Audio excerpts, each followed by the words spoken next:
नमस्ते student, BEd first year और अपना सब्जेक्ट है शिक्षा में नाट्य एवं कला। इसके अंदर हम सप्तम प्रश्न पत्र पढ़ रहे हैं, जिसमें हम यूनिट फर्स्ट पढ़ेंगे। यूनिट फर्स्ट का जो अपना टॉपिक है आज का, वो है नाद की विशेषताएं।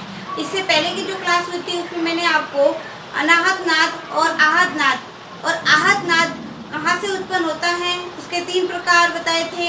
उन तीनों प्रकार के वर्णन कर लिया था। जैसे प्रथम था कि ये जो आघात के द्वारा उत्पन्न होता है। दूसरा हमने पढ़ाया था कि किन्हीं दो वस्तुओं को आपस में रगड़ने से, जैसे सारंगी और बेले पर रगड़ने से। और तीसरा किसी वस्तु पर हवा भरने से या हवा भरी या निकाली जाती है, उससे उत्पन्न होता है नाद। उसके बारे में चर्चा करती थी। आज हम नाद की विशेषताओं के बारे में चर्चा करेंगे। नाद की जो प्रथम विशेषता है वह है नाद का छोटा या बड़ापन। प्रथम विशेषता है वो है नाद का छोटा या बड़ापन। नाद का छोटा या बड़ापन।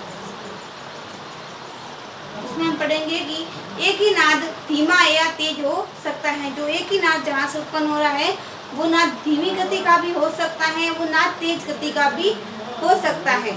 नाद का यह गुण नाद को उत्पन्न करने पर निर्भर है, क्योंकि जब एक नाद धीमे से उत्पन्न किया जाएगा तब वह कम सुनाई पड़ेगा, तथा वही नाद जब जोर से उत्पन्न किया जाएगा तो वो काफी दूर तक सुनाई देगा। यानी नाद का जो छोटा या बड़ापन, जब धीमे स्वर से हम नाद को उत्पन्न करते हैं तो वो धीमे ही सुनाई देगा, और जब हम उसको जोर से उत्पन्न करते हैं तो उसकी आवाज़ दूर तक हमें सुनाई देती है। जब नाद धीमे से उत्पन्न होता है तो उसे नाद का छोटापन कहते हैं। हम लिख देते हैं, जब नाद धीमे से उत्पन्न होता है तो उसे हम नाद का छोटापन कहते हैं। जब नाद धीमे से उत्पन्न होता है तो उसे हम नाद का छोटापन कहते हैं, और जब नाद जोर से उत्पन्न किया जाता है तो उसे नाद का बड़ापन कहते हैं। और जब नाद जोर से उत्पन्न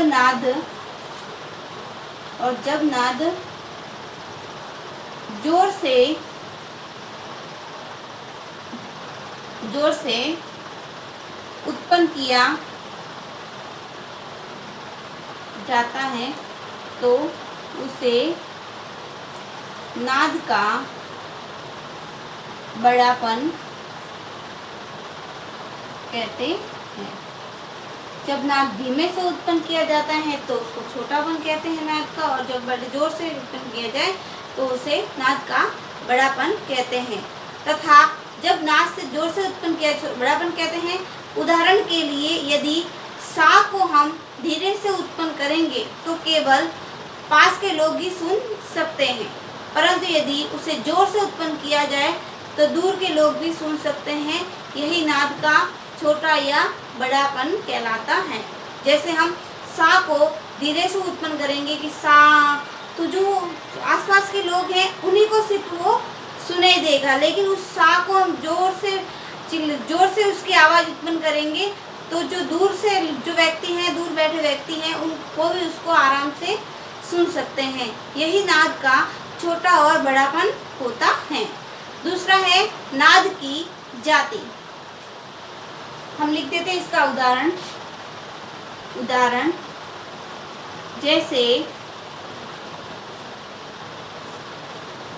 जैसे यदि सा को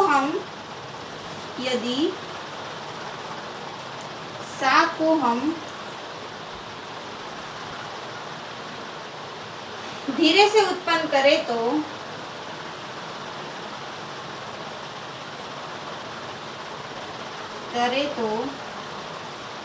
यदि सा को हम धीरे से उत्पन्न करें तो उसे पास के लोग ही सुन सकते हैं।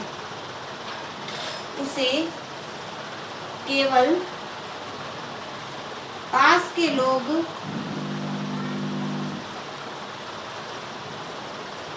सुन सकते हैं, लेकिन यदि उसे जोर से उत्पन्न किया जाए, लेकिन यदि सा को जोर से उत्पन्न किया जाए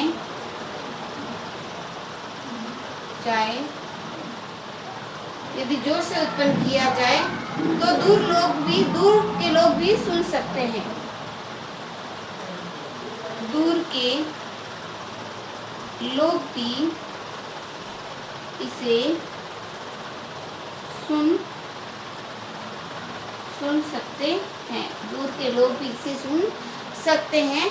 यही नाद का छोटा या बड़ापन कहलाता है। यही गुण नाद का छोटापन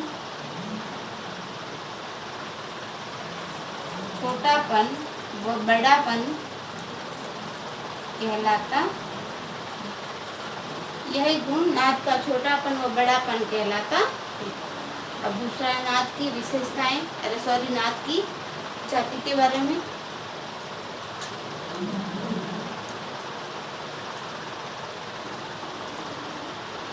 नाद की जाति,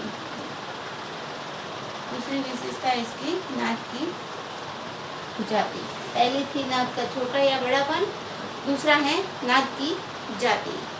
नाद का यह गुण बहुत ही महत्वपूर्ण माना जाता है। जो नाद की जाति है, यह गुण बहुत ही महत्वपूर्ण माना जाता है। नाद में इस गुण से हमको यह मालूम होता है कि जो नाद उत्पन्न हो रहा है यह किस वस्तु अथवा वाद्य का है। हम लिख देते हैं, यह बहुत ही महत्वपूर्ण माना जाता है। इससे हमें यह ज्ञात होता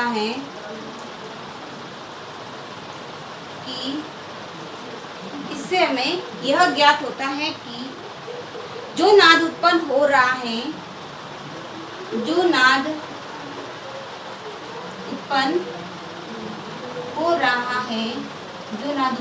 रहा है वो नाद वह किस वस्तु अथवा वाद्य का है। वह किस वस्तु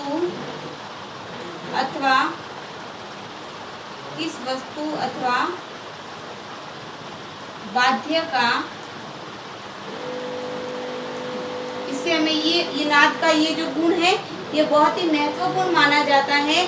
इस गुण की चर्चा, नाद की यह गुण की चर्चा बहुत ही महत्वपूर्ण है, क्योंकि इससे हमें ये मालूम होता है कि जो नाद उत्पन्न हो रहा है, जो आवाज आ रही है, जो नाद आ रहे हैं, वो किस वस्तु का अथवा किस वस्तु से आ रहा है या किस वाद्य यंत्र से उत्पन्न हो रहा है।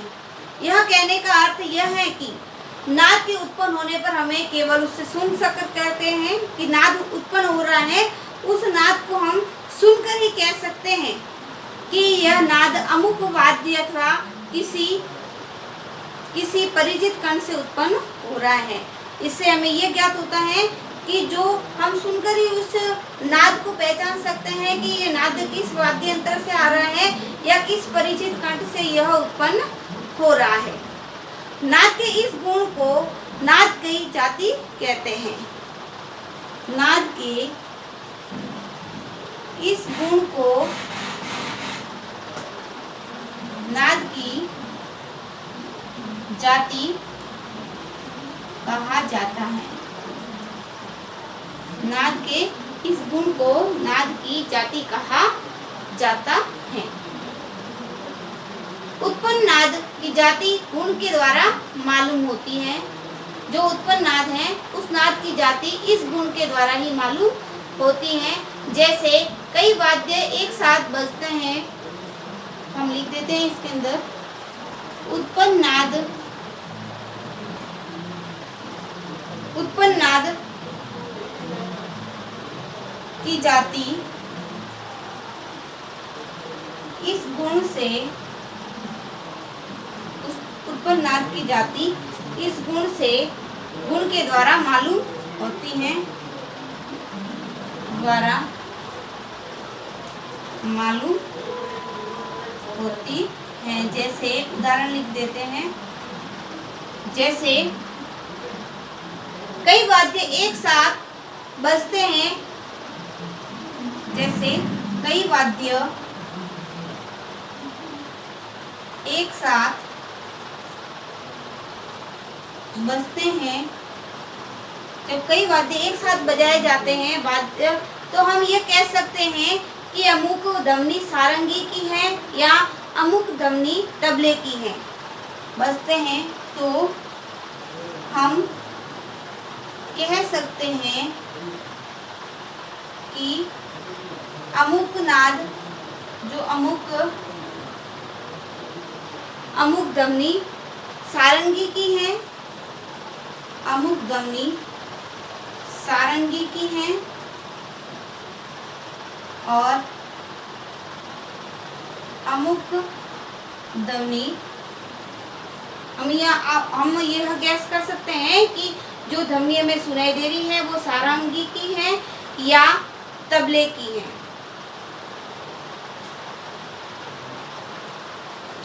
तबले की है। इससे हम ये गैस लगा सकते हैं, ये अंदाजा लगा सकते हैं कि जो हमें ध्वनि सुनाई दे रही है, जो नाद सुनाई दे रहा है, वो सारंगी का है या फिर तबले का है। यहाँ तक कि रिकॉर्ड पर बजने पर ही हम गाने वाले का नाम भी पहचान सकते हैं। इससे हमें जो रिकॉर्डिंग की हुई ध्वनि है, उस रिकॉर्ड पर बजने पर हम जो गाने वाला है उसके नाम से भी हम उसको पहचान सकते हैं। नाद का यही गुण नाद की जाति कहलाता है। नाद का यही गुण